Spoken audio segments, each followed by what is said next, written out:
The Navy is a job not meant for many. From shift work to capturing Somalian pirates, today we will be talking about the people who power the ship and ultimately fuel the Navy.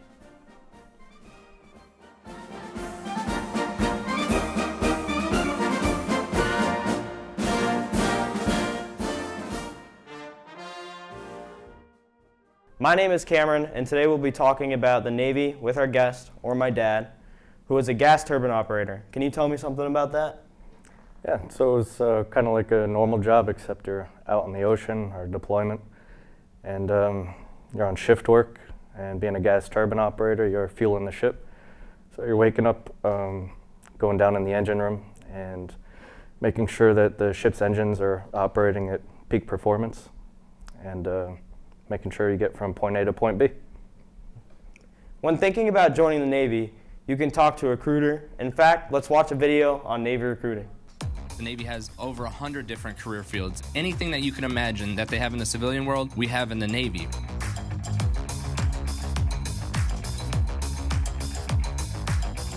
In order to enlist, you have to be within the age range of 17 to 39 years old. When people say, I'm going to enlist, that's when it's time to do the paperwork to make sure that they're physically, mentally, and morally qualified. I would say you want to talk to your recruiter as if you are talking to a school counselor. They're helping you choose and decide if the military is a good fit for you. We help you create your application, we get it all ready to go, and we schedule you a day for you to go get your medical exam, take your ASVAB, and choose your job and swear in and choose a contract for the Navy. We want you to have the highest selection of jobs in the military that's something that fits you. Hey Dad, did you know that in 2023, the U.S. Navy recruitment goal was 37,700 for active duty enlisted sailors? The Navy recruited only 30,236 people. Wow, that's surprising. There's a lot of things that affect the numbers, current events, so I could see why some people might be hesitant to join, but it is very rewarding, when you do. Getting recruited is the first step to joining the Navy, but you may be wondering what's next. From civilian to sailor, the next step is boot camp. For 10 weeks, you'll be completely immersed into Navy culture, tradition, and heritage with fellow recruits from around the country. Navy boot camp is 10 weeks to take a civilian. Hurry up, let's go! We transform them into a sailor. 2 even line! You will address me as chief, is that understood? Yes, chief! You make one phone call only. You have 1 minute, go.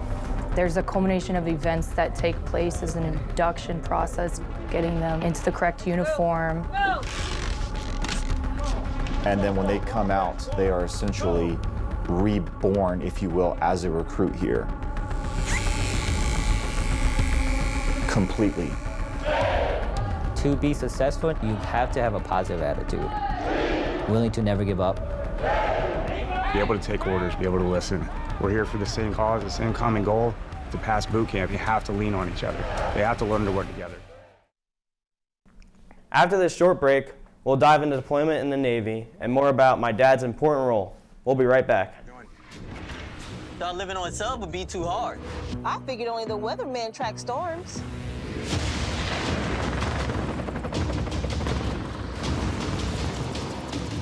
I said my job wouldn't matter. Never knew how strong I was. I never thought this would be my commute.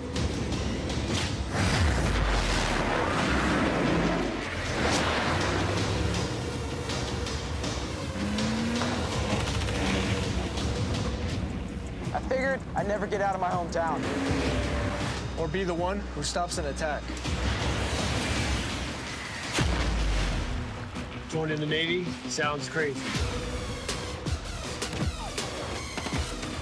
Saying never actually is. Welcome back to Fueling the Navy. I'm your host, Cameron Malgeri, here with my dad, Robert Malgeri, and we're here to talk about gas turbine operating. So Dad, when you got through basic and moved on to AIT, can you explain what AIT is and your MOS was? Yeah, so when you go into the Navy for a certain rate, a certain job that you want to do, you may not know how to do that job. So they send you to A school. Mine was in Chicago. And they teach you all about mechanics and gas turbines and anything else you may need to know to do your job. All right. Let's watch a quick video on gas turbine operating.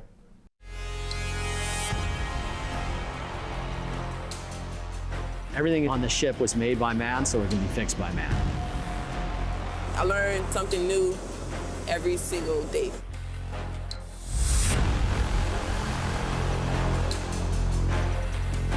There's GSEs, there's GSMs. The E is for electrical, the M is for mechanical. We're in charge of the turbine, that's the engines for the ship to help the ship move. Puts out a lot of power, above 3,000 kilowatts. Dad, did you know that the engines you worked on the boat are basically the same on the planes? Yeah, so they use those on planes for aviation, and they also actually use those to produce electricity. So they're used in power plants also. So coming out of AIT, where were you stationed? I was stationed in Jacksonville, Florida on the Mayport base on the DD-963 USS Esperance. So Dad, I know you were deployed, so before we talk about that, let's watch a clip on what it's all about. Deployment for Macon Island as a whole has been exceptional. I've often said that I've never been part of a combat team like this in my life, and our performance really from the first day of workups until today has been unmatched.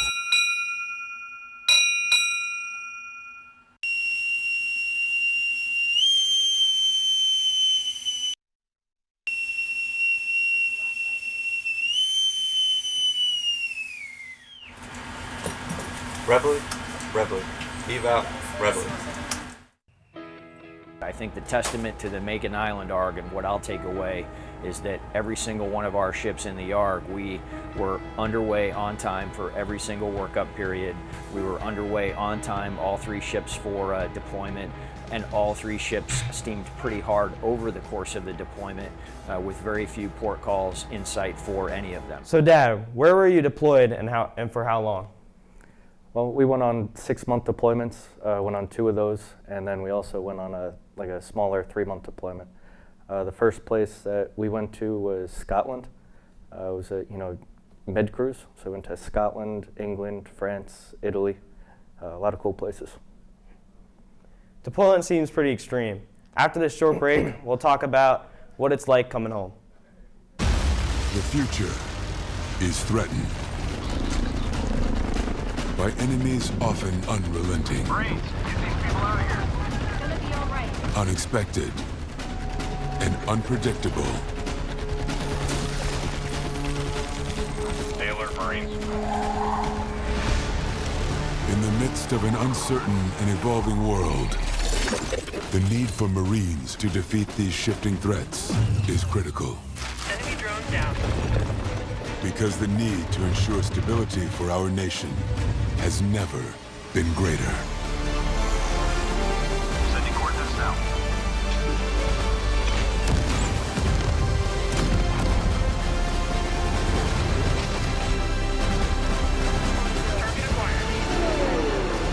When there are battles to win for America's future, there is one constant: Marines.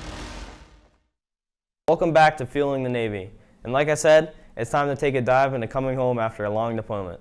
So, Dad, when you came home, who was there, waiting for you?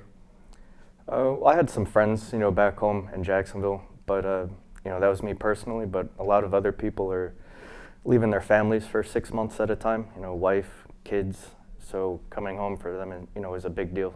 They get there and their wife and kids are on the pier. They haven't seen them in 6 months. Some of them newborn babies that they haven't even met yet. So it's pretty cool. Let's go into a video about coming home.